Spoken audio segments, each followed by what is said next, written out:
Araka ny fanazavana izay nentiny teo anivon'ny ministerany atitany dia ao anatin'ny volana septambra no anatanterana ny fividianana loholona ary 90 andro mialohan'ny fividianana ity ihany koa dia tokony voantso avokoa ireo mpifidy lehibe ka efa notapahana tao anatin'ny filan-kevitry ny gouvernemanta omaly ny mahakasika izany eo amin'izay sehatry ny fividianana izay atrantsika dia manana toerana lehibe ao anatin'ny republika ny fividianana hoy ny ministra teo aloha Andriamatoa Joseph Randrianarso rafitra eken'ny rehetra ary afaka anatanteraka fividianana ambirindra no tokony apetraka hoy izy. Kasika ny seni io androm-panjakana io dia manana toerana lehibe eto amin'ny firenena satria zany fividianana zany no fototra teny orenan'ny demokrasia ary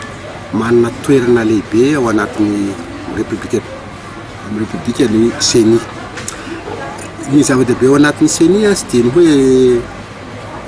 izy ny olona ao na ho avy azy ny olona ao anatiny ao fa ny crédibilité ny tena zava-dehibe, crédibilité ny rafitra,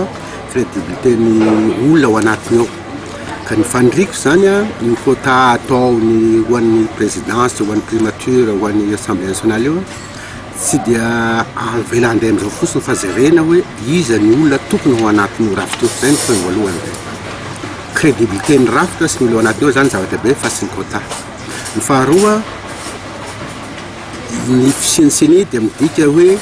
tsy dia nitokisan'ny olona sony ny ministerany atitany nefa raha ny tokony ho izy ny ministerany atitany ny tokony hiarika amin'ny fividianana.